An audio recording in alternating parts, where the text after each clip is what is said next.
Hey guys, I'm Kens. And I'm that nerd, Allison. And welcome to our Spicy Book Nook. So, we're going to do an in-depth review today. It is not of Zodiac Academy this time. Yeah. It is of another book we're reading that is a dark military romance that has been super popular lately. And All that over TikTok. is Leave Me Behind by K.M. Moronova.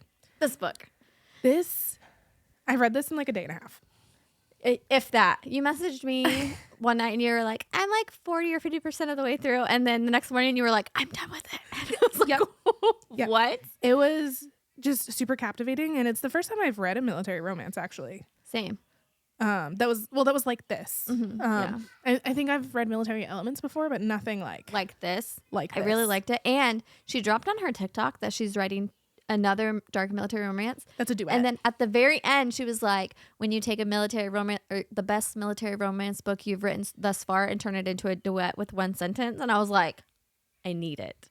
Yeah. I need it. Best so far. And this book, I would rate it like 4 stars overall. Yep, So to top me too. that, Me too. insane. Yeah. So to this, I rated this 4 stars. So did Allison. And we gave it a 4 spice level as well. Just because it's got quite a few different kinks in it. Not like a bunch of frequency. There's a little bit of plot and like mystery of like, oh no, what's happening? What actually happened is really Yeah. like you know things happened, but like Why? what actually happened. Yeah. This book is about Nell, who is the sole survivor from her riot squad. And riot is one of 3 of the dark forces, which is where they take criminals essentially that did something wrong and they pull them into a military program and they train them to be killers. So there's 3 squads. Yep. There's riot, which is what she's on. They're the ones that go after the traitors. So they're given a name and they go shoot. Yeah. And that is it. They don't have anything else. They have And their calling card is black bullets. Yep. So you know if a body is found with a black bullet that they were a traitor and then taken out by riot squad. Yep. And then you have the Hades squad, which are just agents of chaos. They go in guns blazing and they just Get shit destroy. done. Yeah. And then you have Malum. They are the Behind enemy lines, like Yeah. secret ops. they do like the down and dirty. They go and nobody knows what they're doing. Nobody knows they've been there. They clean In up and out. and they get out. Yep. So her riot squad is gone due to something that happened in Patagonia. All of them died. She's the sole survivor. So with that, she had a lot of connections, right? And then she gets moved to the Malum squad. Yeah. Malum also It's lost a year and a half later. 2. Like that, 2 years. It's 2 years. Malum also lost one of their people at Patagonia at the same time. So they both think it's a communication, or they both think that the other squad Is to blame. missed it. Yeah. And they blame she blames them, they blame her. And so she wants to get on the squad because she wants to find out what happened. Because they're going on a special mission and she knows that it has to do with what happened in Patagonia when she lost her squad. Yeah. Her partner, his name is Bones. He is known as one of the most ruthless killers. Yeah. He is known to get down and dirty and put his hands in people's bodies and take out bones, which is Kind where of he why got it's his called name. Bones. Nobody knows his identity, and he wears a mask at all times, and their whole squad goes by code names. Yep. In the first chapter, actually, you see from Bones' perspective as he loses his second, the one guy that they lost from Malum in Patagonia was his second. He took a bullet for him, and it was him kind of like Losing his last breath. Yeah. And showing his face because nobody's supposed to know. And his name. Yeah. He tells him his name and shows him his face. And from then on out, he's kind of like gun-ho about the only good riot soldier is a dead riot soldier. Yep. And that's kind of what Nell is coming into with the squad. Yes. So the book starts with Nell on her way to Malum. And so I think it's like the first chapter or 2. Yeah. Is literally about how she met these guys on a plane. And They're super cute. This is something that I really liked with the way that she wrote this book is we find out in the prologue that his name is Bradshaw. Yeah, she gets on the plane. She's sitting between 2 brothers that are twins, and he introduces his twin as Bradshaw. So she has no idea that that's Bones. Yeah. But we're sitting back and we're like, oh shit, I'm that's literally gonna be like her new partner, giggling like I know who that is. Yeah. And she has no idea. And literally her inner monologue is like, I hope I don't run into him. Like all this stuff about not wanting to run into Bones, the most ruthless one of Malum, who's she's the second too. And they end up sleeping together. Yeah. They meet on the plane. They decide to go out for drinks, mainly because Aaron is super friendly. Which is Bones' brother, Bradshaw's brother. Bradshaw ends up taking a liking to her. They go back to her hotel room for like kind of like a one night stand. Which she doesn't usually do, and she says that. Yeah, and then she's like, well, this is like my last night of fun. Like, what harm could it be? Like, I may die on this next mission. And then she tries to kick Bradshaw out. He gets super offended because nobody kicks him out ever. Everybody's just scared of him. Yeah. They go to a diner. They hang out and like get to know each other. And then at the very end, he's like asking her about her life and work specifically. One of my favorite quotes is when he goes, "Are you not saying what you do? Just like I'm not saying what I do." And she's like, and he goes, "You're not Penelope Gallows, are you?" And she's like, "Ah, shit." And he goes, "You're the fucking bunny that's being assigned to our team." And that's important because we get into the next little bit where she's getting introduced to the squad and they're learning about what they're going to be doing. And they gave her the call sign Bunny. And it pisses her off. It makes her so angry. But I love how she turns it around and is like, bunnies, rabbits tend to eat their own, right? Under stressful conditions. And they're like, what the fuck? So she's like not letting these assholes who all hate her and want her off the squad get to her, get her down. And because she is so determined. On the other side, Bradshaw, kind of crazy, kind of multiple personalities, bipolar just a little bit. Like he's got PTSD, 100%, and he goes into a shell. But he does not want her on the squad. He does not want her to replace his previous second, who is named Abrams, codename Achilles. And he is very protective over that because he loved him. Yeah. It always hints that there was like legit love between them. Like, if not like brothers or maybe more, but like he loved him. And it's like a thing where because she died. She's getting bullied, right? So they bring up her previous, she was the second to someone else named Jenkins. That was her sergeant. She was in love with Jenkins. And he was the last one that she saw in Patagonia. Riot Squad, yeah. She dragged him out. It does a lot of flashbacks of her time with Riot Squad and that day. She ended up dragging him out of the line of fire that they were in. Dragged him to the trees because he was hit. The rest of her squad ended up getting bombed while she was dragging him away. So she couldn't go back for them. And he's bleeding out. And he says, "I love you, Gallows. Leave me behind." And she does. And yeah, she does not turn around. She does not look back. That's a theme throughout the book is you'll learn that when Jenkins gave her an order, she did it. She did not question. There was no second thought to it. Jenkins, she did it himself, was kind of like Bones, where he was a little psychotic. He was ruthless, 100%, like malicious. A monster, ruthless. He liked to kill up close, and then when he met Nell, he saw. He said to her, "I see the darkness inside you. It's just like me. I want to make you my monster." And he did. Yeah. She pulls the trigger without question. If she's given an order, she does it. But she is also very, very loyal. Malum Squad does not know this. They don't ever really give her the chance to prove that. But she is very, very, very, very loyal.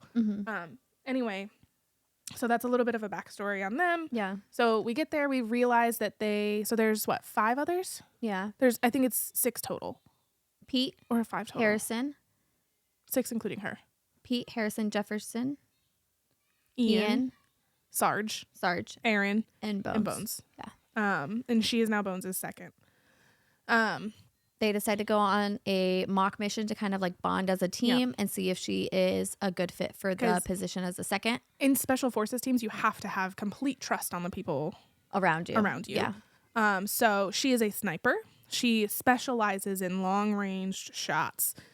Nobody really knows that she also specializes in close hand combat because of Jenkins. She kind of keeps that secret. Yeah, it's kind of like a well-kept secret that she's also good at close combat. But anyway, yeah, they have to go on this training mission. It's I think a month 2 long. months? I think a month long. Where they're shooting, it's like a red dust bullet. And if you get shot, you're out. You're done. The whole objective is to rescue hostiles. Rescue these hostages. Yep. Rescue hostiles. Without getting hit, and then finish the mission and bring them home. Within like the first 5 minutes of touching down, I thought it was funny from the helicopter. She touches down, and she is the first person to see like a glint of metal in the bushes. It takes out like 2 or 3 guys. Her and Bones together, they like move into this rhythm where they just work really well together, and they take out the beginning guys, pretty much saving the team's butt already. Everybody else is shocked because that's like one of her things. Is that's how she gets through the. I mean, it is abuse, right? It's abuse, it's hazing, it's mean, it's bullying. That's how she gets through it. Is she tells herself a quote from Jenkins where he says, show them you are worth it. Yeah. So she is bullying back, but not the way that they're bullying her. She's just trying to defend herself. Yeah. And she's like, she just has this urge to need to prove herself to them so that they will want to take her on. That they accept her. Yeah. And respect her is like a big thing. So after that happens, the first thing that they have to do is go on a bonding experience with their partner. Yeah. So Bones ends up screwing her over and leaving her on a cliff that you can't get over by yourself. So it really pisses her off. She shows back up. She ends up getting over the cliff. He's already like getting back to camp, and she shows up and she throws a rock at the back of his head and says like "fuck you," and he's like, "You're a fucking brat." And she's like, and they're laughing. What the are whole we time. 5? And then he tackles her and hurts her pretty bad. Yeah, like pins her down, and then he's like, "I want you off the team. Like if I have to kill you to do it, I will. Like don't test me." And because Bones left her behind, that means that now they're on night duty because they were the last squad to return. Yeah. So that night, when they're on night duty, he lures her out. Yeah. And she gets jumped by 2 of the other guys and Bones. And he cuts up her shirt, opens up her shirt so her breasts are visible in front of the other guys, which is very like shameful. The other guys are like, whoa, you were just supposed to scare her. And then he starts to cut her. Like he takes his knife, shoves it under her breastbone all the way up to her sternum. Like deep. Yes. Cutting her. And he realizes that she likes it. She like likes the pain and like the other guys don't really see naughtiness of it. And the other guys, like I said, don't really see it, and they get pissed off at Bones. They're like, God, you're hurting her, because she was crying, right? Painful. Yeah. But she also was enjoying it, and Bones saw that. But they didn't know that. They rescue her from Bones. And it's like a ongoing thing where because they're in the middle of this mission.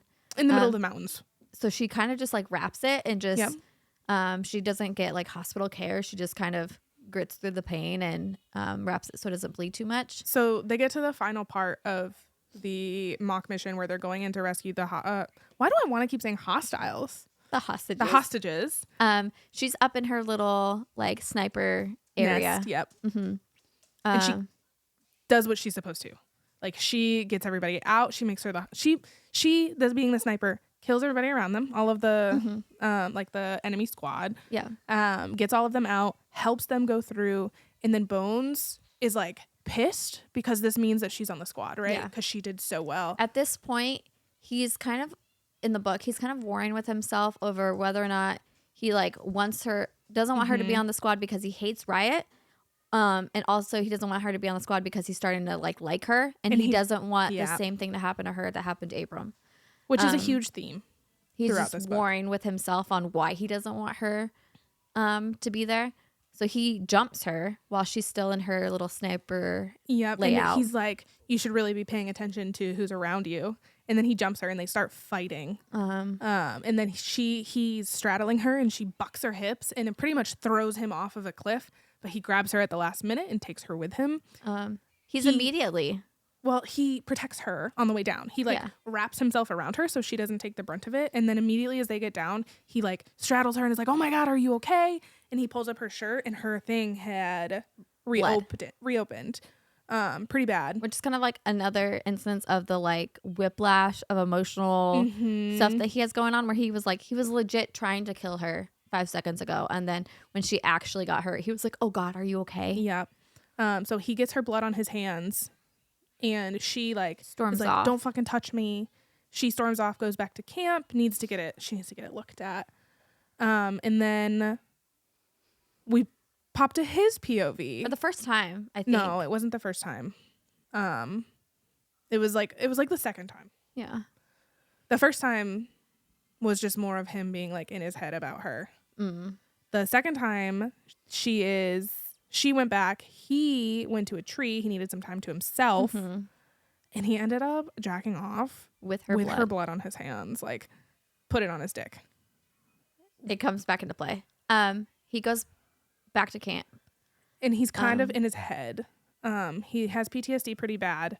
And he comes back very, like hazy. Out of it. Lethargic. So he decides to say... Aaron has him stay in his tent. She comes to talk to Aaron. Him and Aaron, yeah. And she's seen his face before. She knows who he is. None of the rest of the squad does. Yeah. So she stays with him. They end up having sex. Really, really, really rough. So he essentially is like, she's his only comfort.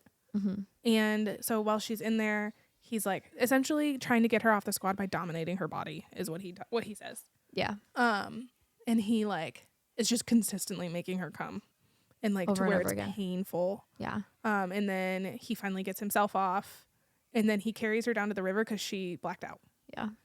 And they clean each other off. And then they come back and they're cuddling. And this is another like kind of whiplash moment of like, what the fuck do you want, dude? Like, what do you want from her? Because he's like, he opens up to her about the fact that he, you know, doesn't want her to get hurt and like all of that stuff. They start talking about life and how she wanted to open up a coffee shop and things like that. That was with Aaron after. Yeah. So when he finally falls asleep, because he doesn't sleep, he does not sleep very well. That's another common theme throughout here is whenever he's with her, he sleeps really well. So she goes to have a conversation with Aaron and kind of opens up about her life, what she did. So essentially some guys broke into her house and killed her dad, raped her mom, and then tried to get her. But they thought that they could take her. Because she was younger. She was only 15. She was deadly. She ripped the first guy's throat out. She ripped out one of the guy's throats, shot the other guy, and then shoved the other guy's guts, tore them out, and then shoved them full of ice. Yeah. And then she says, I had wished I put his guts down his throat. Yeah. Aaron's like, holy shit, you are a monster, just like Bones. And then, so at the end of that mission, she ends up getting shot with a red bullet. And they as kick they're her getting out. on the very, very last second. Helicopter. Purposefully aimed towards her. So they're like, ha ha ha, like you're off the squad. And she's like, what the fuck? If this was a real mission, I would have been okay. Like I can hobble around on one foot. We're at the helicopter. Yep. They say pretty much like you're so out, sad. You're gone. Too bad, so sad. She gets upset and she makes a deal with Aaron. That because they now have to find a second replacement for her. And go on this again. The whole mission again, just to make sure that they're a good fit. She's like, okay, well, put me on the hostile team. And if I succeed, if you guys fail, then I'm back on. I'm the best person for the team. So they agree. It gets going through. Gets to the end of the mission, and she ends up taking out all of them. Bones first, just nails him in the head. Sniper first. The guy that is technically replacing her. She shoots the sniper. None of them know that their sniper is not there to protect their backs. So then she shoots each of them, and she is detailing each shot that she's getting on them. So she gets Bones in the head. One guy in the dick. Another guy's trying to run for cover, and she hits him in the ass. Like, everybody but Aaron, because Aaron's laughing his ass off in the back, dying of laughter because the entire squad just got taken out in like 5 seconds, all with the red bullets. As before they even went in. No. They weren't even in the building to rescue the hostages yet. It's not like they were escaping. They were walking into it all covertly, and she just went bam, bam, bam, bam, bam. Dead. So super happy for her. Like, she did really well. Bones never got up. Never stood up. He was like dazed. So they all go to see how Bones is. And he's like very out of it, very like, I need you, like almost all over her. Yeah. Which is very weird and out of character for him. And she was like, what the fuck? What is going on? So they got medical and he got taken in and didn't come back out. For like a week. Yeah. Then they finally get their real mission. The details come out for the like debrief before the mission starts.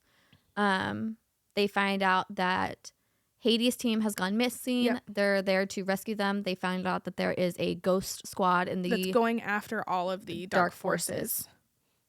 And this is kind of where it hints. I can't remember if this is where it hints that something had happened like that related to the ghost squad in Patagonia, or is it later? Yeah, I mean, she had assumed that was who was targeting them when her squad got out. Yeah. This is where it starts to hint at Aaron having something to do with it.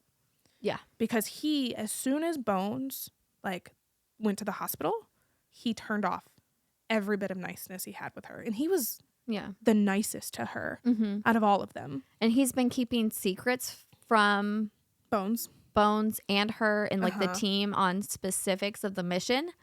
And she's like, if you want us to have trust, why is that not there? Like, what is going on? Yeah, so why are you not giving us the full picture? So they go on this mission. Well, before that, when they're giving out orders for each individual person of what they're going to be doing, he dismisses them one by one until only Bones and Bunny are left. And he essentially tells Bunny, he says, you're going to be his double.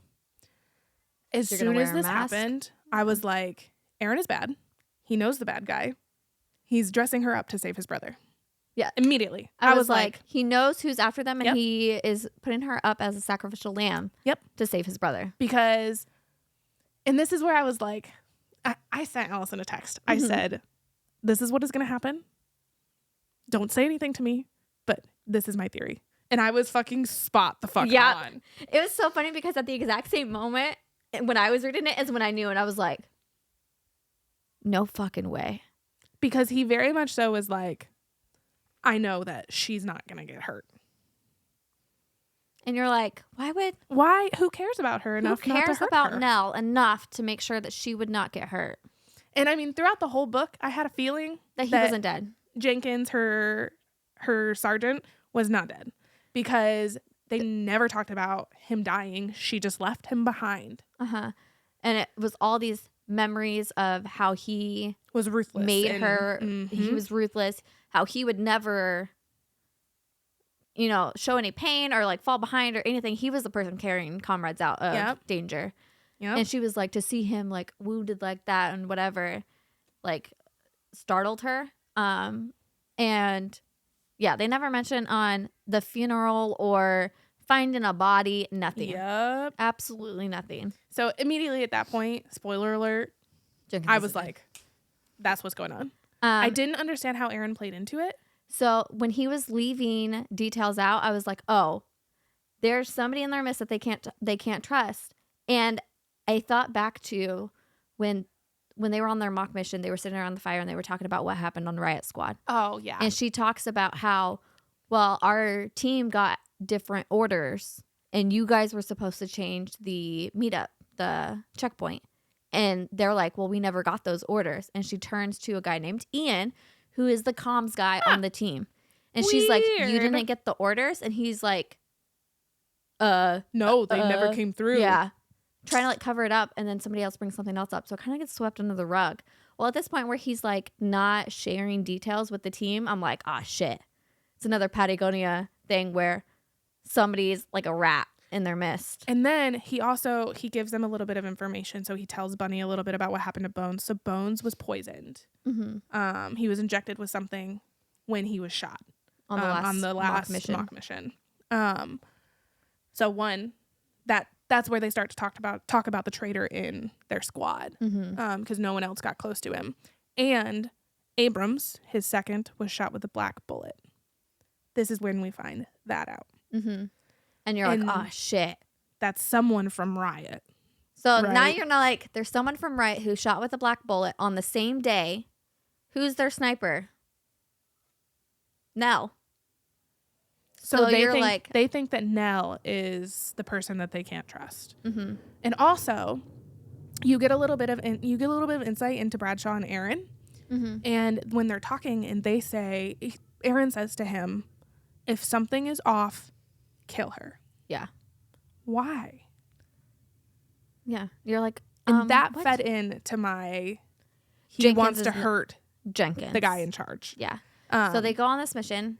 As soon as they're not even landing yet. They're in the air. It's difficult weather conditions. They all land haphazardly, scattered.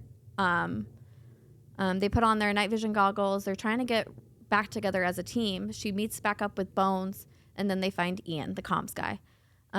He's on the radio, and he's trying to radio the other members of their squad. He's trying to tell them their location. Yeah. And someone comes in through his headset, through all three of them, right? They can hear, and says, hey, what are your coordinates? And she's like... They say, hey, this is Jobs. Colt. This is Jobs. Oh, this is Jefferson. Jobs, yep. This is Jobs. Hey, Colt, what's your location?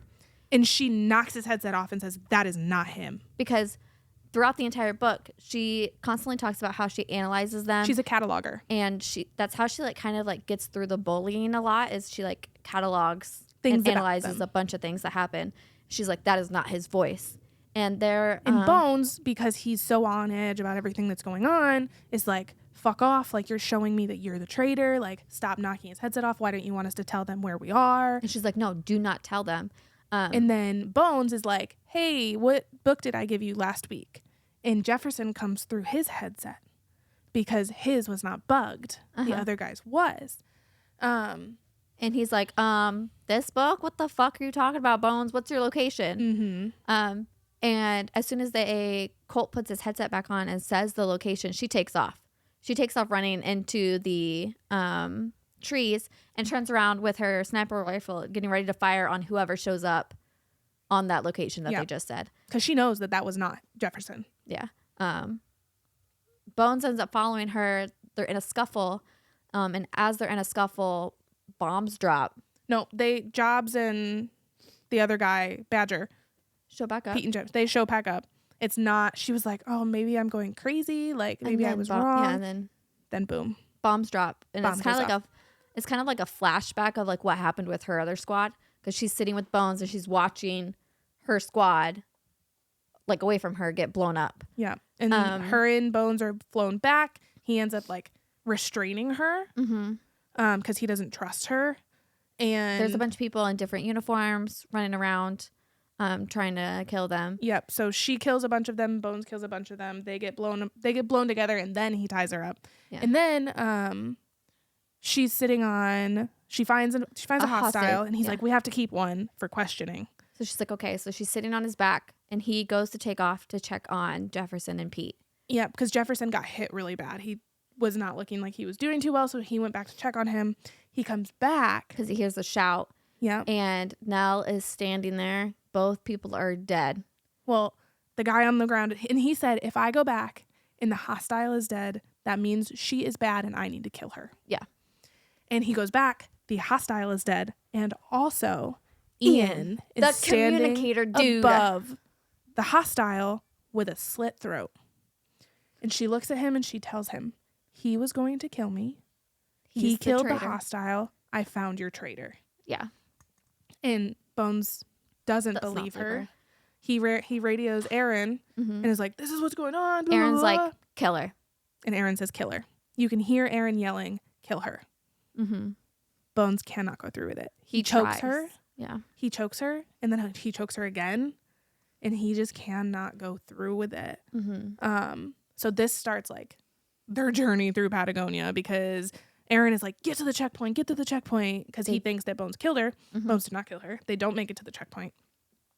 So they go to a bunker. And there's several bunkers along the way in this enemy territory that they know of. Yeah. Before you get to the ghosts' headquarters. So they're staying in these bunkers. Well, first they end up in a cave. Yeah. And in that cave you find out a lot of things. One, he is honest with her about Aaron's past. He ran the black market. He did a lot of shitty things. He had a falling out with a partner Yep. in the black market. And that's when people started targeting Bones. And like shit went down. Yeah. The Patagonia stuff. So you figure out why this ghost squad is going for them. Mm-hmm. And then she has a dream. And she comes out with it. Not to Bones yet. She hasn't told him yet. But from her POV and like her own mind. They do the flashback of when she killed Abrams. Yeah. Because it was her. Again, I don't think she realized who it was. Well, so it goes back when it does the flashback. She's laying on the ground with Jenkins, looking through her scope. And he goes, "It's the one with the mask." And she said, "What's his name?" And he goes, "It doesn't matter." And so she's like, "Okay." And she goes to pull the trigger. Abram steps in front of him.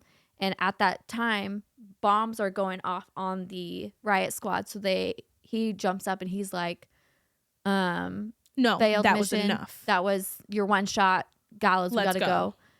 She's like, "No, I can still get him. I can still get him," because Bradshaw was just holding Abram as he was dying. And he's like, "No, Gallows, like, we gotta go." So she left. And it was Bradshaw that she was supposed to kill. Yeah. And Jenkins was the one that was telling her to kill him. She didn't see a list like normal. She was just told by Jenkins. Yeah. He gave the order. And of course she was trying to listen to him because she did everything he said. She was his little monster. And so after the cave, they go to the first bunker. Mm-hmm. She does tell him.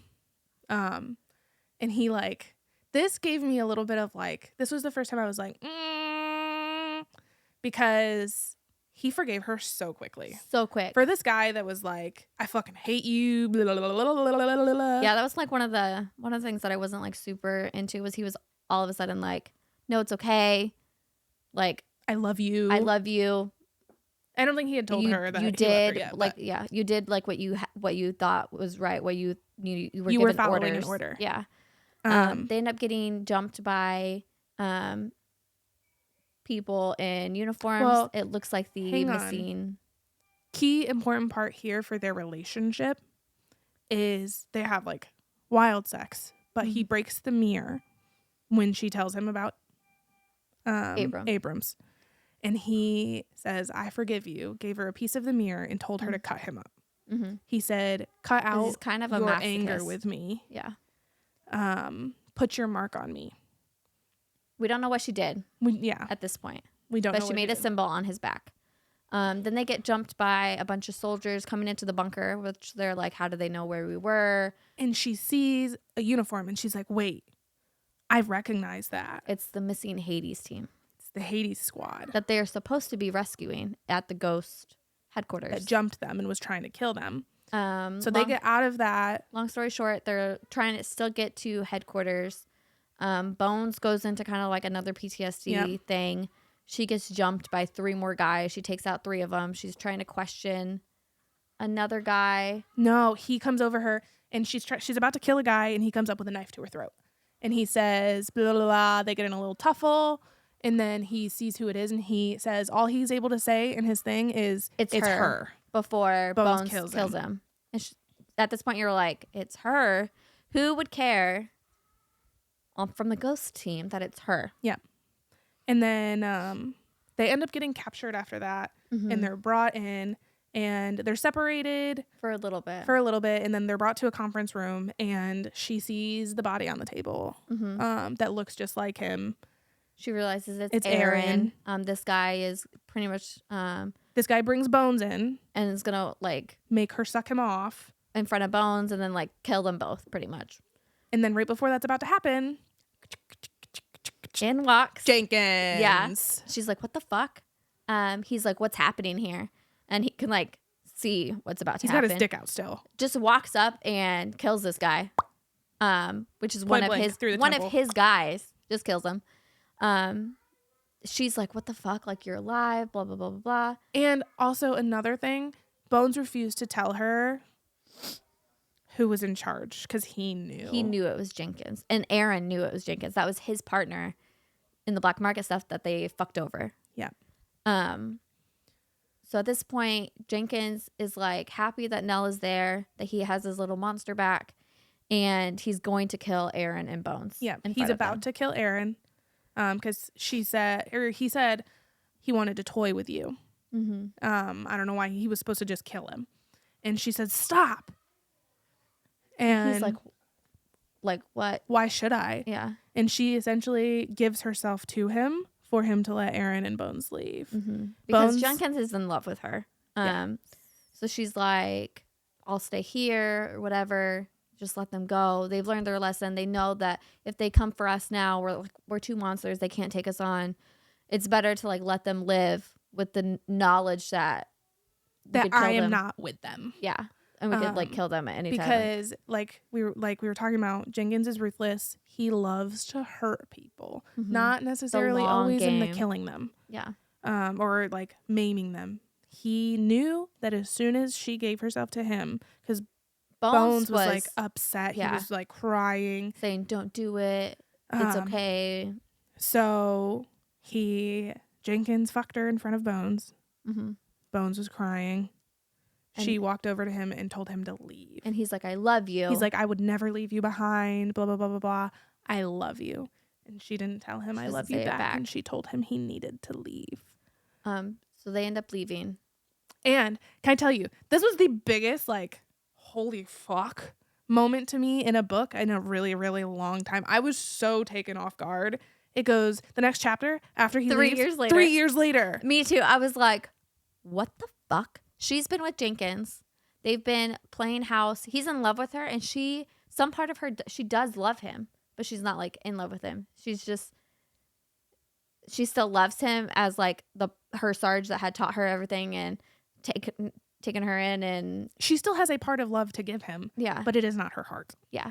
So I mean, they're still living together, sleeping together, being all cute. He takes her to France and Italy and Europe and does all these things with her and buys her everything. Throughout the next couple chapters, she's constantly looking over her shoulder, wondering if she'll see Bones again. If he's gonna come back for her. And like that's a big thing that she actually talks with Jenkins about. He asks her. They go out to the pond and they're talking, and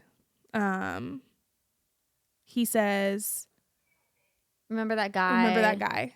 Yeah. And she's like very taken aback that he brought up Bones, and he's like, do you love me? Or as something much as like you, that. Loved him or something like that. And she's like, or you never looked at me. Or yeah. He looked at you this way, and then you looked at him back. You have never looked at me like that. And she asked him, she says, is that enough? Because she's never told him that she loves him. And he's like, my love is enough. For both of us. For both of us, pretty much. Because he's head over heels for her. And then one night, something happens, and he has to leave. He's going to Europe. Because something happened with the black market thing. 6 months later. 6 months after that. Yeah, and something happened. And in walks Bones. And he's like, I'm here to get you out. Honestly, this was probably the most emotional I got in the book. Just their reunion of, he's like, I never left. Yeah. Because they could have gotten their cards and they could have left the dark forces. And he's like, nope, I would come back for you, even if it's just myself.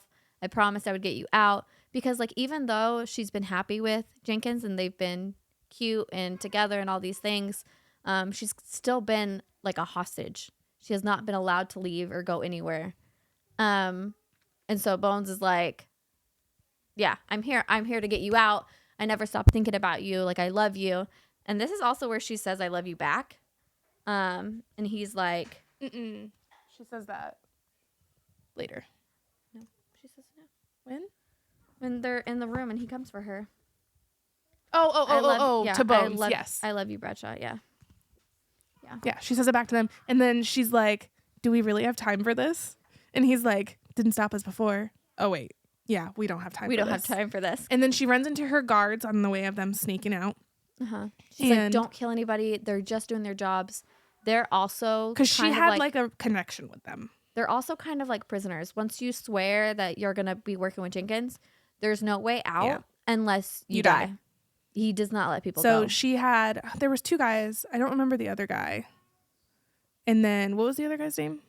The one that... I don't remember. Anyway, so there's one guy. It started with a P. It's not Pete. Pete was on their team. It was Paul. Right? I think something it was Paul. Like that. Paul and then another guy. I don't remember the other guy's name. So they let her leave, actually, which was very surprising. They didn't stop her. And then, all shit breaks loose as they're trying to get to the checkpoint. Evac point. They meet up with Aaron and the rest of Malum squad because they never left her behind. For her. Which hurts my heart so much. They meet up with her. They're giving her hugs. They're like, "Of course we didn't leave you behind, buddy." And they're on their way out. Harrison gets shot in the forehead.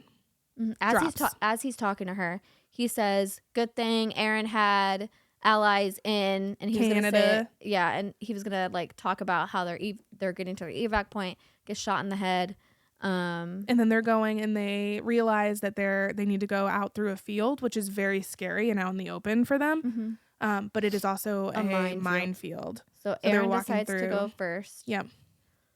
He's walking, click, and he stepped on a mine.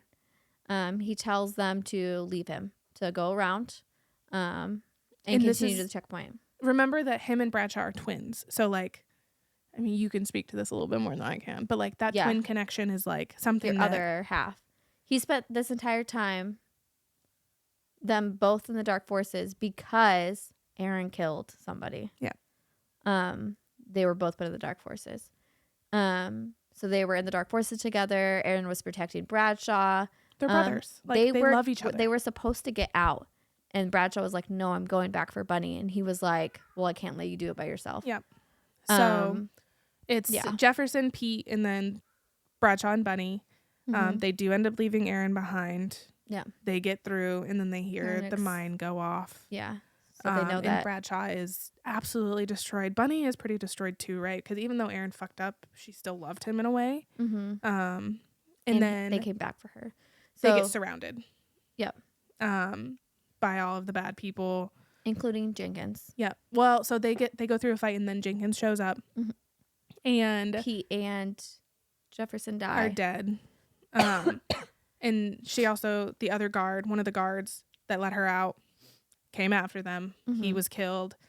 And then she is fighting. She's fighting a random guard. Yeah. And Bones Bradshaw is fighting Jenkins.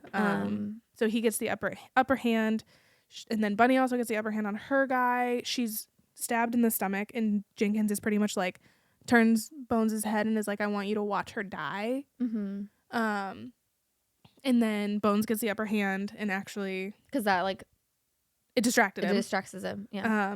He gets the upper hand, and he gets him on the ground, and he just is punching the shit out of Jenkins to the point where his face is almost unrecognizable. Yeah. And then Bunny comes over, and she pats Bradshaw's shoulder and says, "I need to do it." And this is actually like, it also, I just feel so weird. My heart breaks because, like, from Jenkins' perspective, yes, they're all fucked up people and they do really fucked up things, but they're all in the Dark Forces. Like, they all do that. And he just loves her. He loves her so much. And they make a comment later where Jenkins almost wanted her to get away because he knew that she wasn't happy, because he only brought enough people to make it a fair fight. Like, she tells him, or he tells her, you were supposed to get out.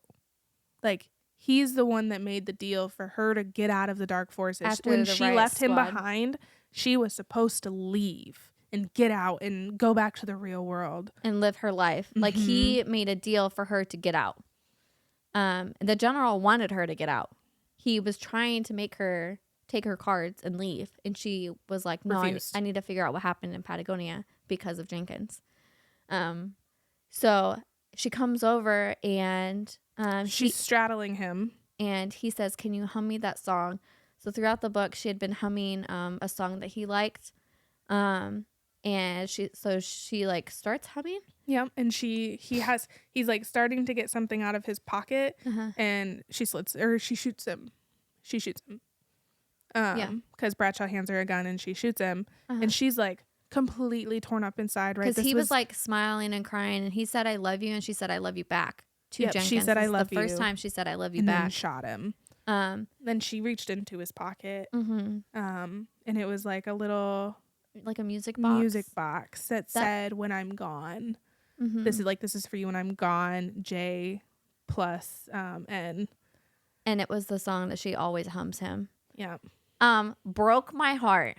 Absolutely broke my heart. And then to put a little happiness in all of the sadness, here comes hobbling through Paul and Aaron. So one Aaron's of her guards legs are gone. Decided to try to help them. Ran into Aaron on the field with one of his legs blown off, the other one barely hanging on. Yeah. So he's carrying him. They end up getting to the checkpoint safely and getting evac'd out to Canada. The next chapter is them in the hospital. Aaron is missing a leg, but they're all like pretty much okay. And Paul left. He just wanted his freedom. That's all he wanted. His freedom from the ghost forces. And then it does another little flashback or like flash forward, and they're in like a cabin area, like out in the snow. It's cozy and Bones is Ireland, I think. Yeah, Bones is carrying wood. And oh my gosh, Aaron, it was so cute. He kept going, my 3 favorite people are here with me. And I was like, they didn't. They had a little baby. No, they had a little boy. It was his son. That was a girl. Bet. Allison, bet me. I don't want to bet you. It's 5 years later, by the way. Oh, Jesus. And 3-year-old son, yeah. I don't need a nanny. They're living in Ireland. They're talking about going to the pub later. Aaron lives with them. And they were talking about how Aaron likes one of the waitresses at the just a normal little life. They're like, the dark forces could find us. They could come after us. But they think they all died during that Jenkins thing. They all think that they died. Like the dark forces probably thinks that Bones, Bunny, and Aaron died. So yeah. This book. So good. I wanted more. I do think that it ended well. I love Bones, but also Jenkins. I was like, he just loved her so much. I was just like, I know he's a bad guy, but also Bones is not going on either. Yeah. The book ends with, remember when we were talking about how she carved him up? Mm-hmm. It ends with, I guess I fell in love with a riot anyway. And it's an O. It's the riot O that she carved into his back. Yeah. And I was like, that's so freaking sweet. But I was so upset with what happened to Jenkins. It needed to happen. He didn't. So another thing we didn't talk about is like when she was with him, he didn't make her stay in the dark forces. She wore dresses. She went out to eat. Mm-hmm. She was like living a normal life almost. And I'm like, but she was unhappy.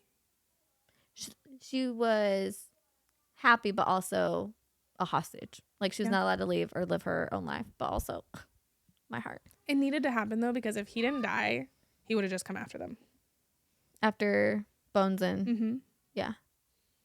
Like they would have constantly been like waiting for him to come attack them. Like it needed to happen. And I like the way that it happened. It's just so sad. But this book, 4 stars. So good. And her writing is so good. She does absolutely phenomenal writing. Allison's in the middle of reading Fabric of Our Souls right now. And that one is like so much more like emotionally traumatic that I'm like, oh my gosh. You got to take a little bit of a break here and there. Yeah.